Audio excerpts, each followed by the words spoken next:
Assalamualaikum warahmatullahi wabarakatuh. Perkenalkan, nama saya Berli Arifadini dengan NIM 2007-5005 dari Prodi PKK Tata Busana. Pada pertemuan lalu, kita membahas tentang administrasi. Administrasi adalah proses administrasi yang mencakup 7M plus 1I. Nah, pada pertemuan kali ini kita akan mempelajari administrasi pendidik dan tenaga kependidikan. Pendidik dan tenaga kependidikan disingkat dengan PTK. Apa sih PTK? PTK adalah proses keseluruhan kegiatan pendidik yang meliputi perencanaan, pengorganisasian, pengarahan, pelaporan, pengkoordinasian, pengawasan, dan juga pembiayaan.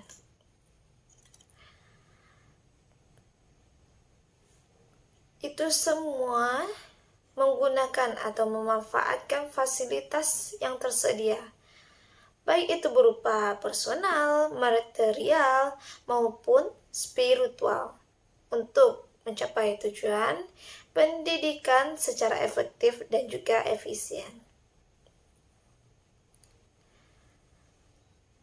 Nah, bagaimana sih proses dari administrasi PTK ini?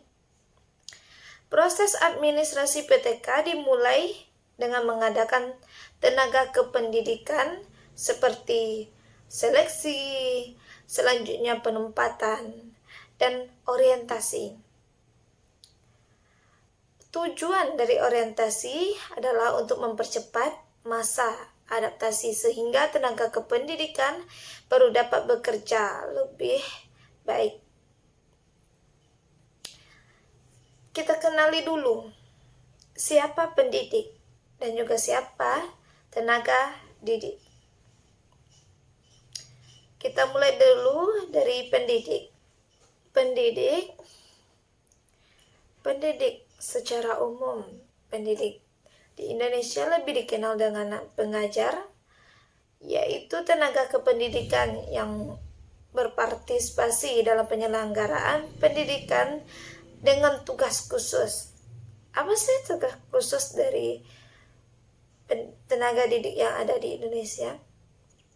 Yaitu sebagai profesi pendidik.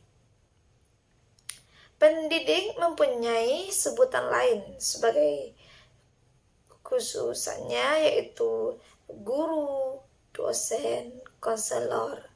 Mungkin itulah yang kita tahu selama ini, tapi masih banyak nama lain dari tenaga didik ini. Antara lain konselor, pamong belajar, widya iswara, tutor, instruktur, dan juga fasilitator. Sedangkan dalam Undang-Undang Nomor 20 Tahun 2003, yaitu pada bab 9, pendidik dan juga tenaga kependidikan, pada pasal 39 mengatakan bahwa pendidik merupakan tenaga profesional yang bertugas merencanakan dan juga melaksanakan proses pembelajaran, menilai hasil pembelajaran, dan juga melakukan pembimbingan dan juga pelatihan, serta melakukan penelitian pengabdian kepada masyarakat, terutama bagi pendidik di perguruan tinggi. Pendidik merupakan tenaga yang sangat-sangat profesional, merancang pembelajaran, melaksanakan pembelajaran, dan juga menilai hasilnya.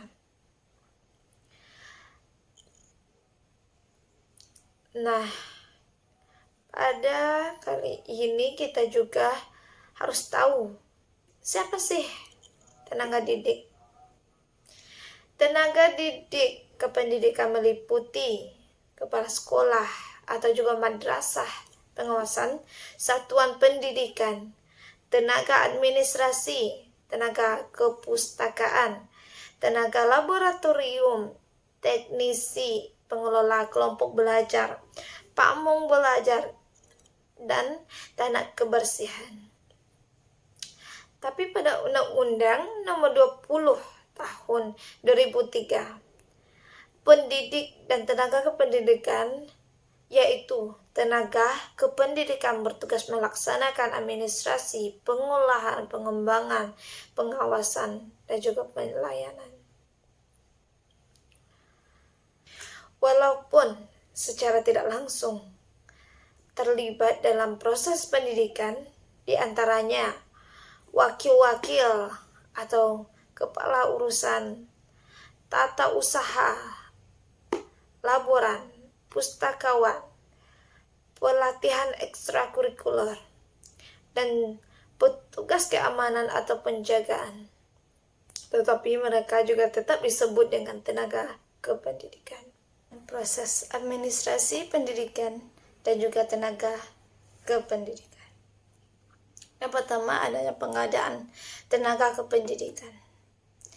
Pengadaan tenaga personil adalah proses kegiatan untuk mengisi formasi yang kosong. Perlu diketahui bahwa lowongan suatu formasi di samping disebabkan karena pengembangan lembaga dengan menambah jabatan-jabatan baru, juga disebabkan oleh adanya personil-personil lembaga yang berhenti. Yang kedua adanya pendaftaran. Pendaftaran adalah hal yang dilakukan setelah pengumuman tersebar dan pendaftar mengajukan permohonan dengan memenuhi syarat yang telah ditentukan beberapa lampiran lainnya. Yang ketiga adanya seleksi atau penyaringan. Dalam pengadaan tenaga kependidikan, penyaringan dilaksanakan melalui tahapan-tahapan. Yang pertama adanya penyaringan administratif. Yang kedua adanya ujian atau juga riset. Ada lagi penempatan. Penempatan merupakan tindakan pengaturan atas seorang untuk menempati suatu posisi ataupun jabatan, meskipun tindakan penempatan ini mengandung unsur uji coba. Yang ketiga adanya orientasi. Orientasi ini merupakan upaya memperkenalkan seseorang tenaga kependidikan yang baru terhadap situasi dan juga kondisi pekerjaan dan juga jabatan yang akan diemban nantinya. Ada juga yang berpendapat orientasi adalah suatu proses pemberian pemahaman kepada peserta tentang segala sesuatu yang berkaitan dengan latihan yang sedang diadakan. Ada lagi kesejahteraan PTK yang meliputi gaji, tunjangan, dan juga penghargaan. Penghargaan, pemerintah memberikan sebuah penghargaan di institusi pendidikan terhadap guru, dosen, kepala sekolah, dan seluruh tenaga pendidik yang juga memiliki prestasi yang dapat membanggakan. Yang terakhir adanya cuti PTK. Tahu nggak sih apa cuti? Cuti adalah keadaan tidak masuk kerja yang diizinkan dalam jangka waktu tertentu. Apa saja sih jenis cuti yang diizinkan? Yang pertama adanya cuti tahunan, cuti besar-besaran, cuti sakit, dan juga cuti bersalin. Itulah materi saya tentang administrasi pendidikan dan juga tenaga kependidikan. Terima kasih. atas kesempatannya. Assalamualaikum warahmatullahi wabarakatuh.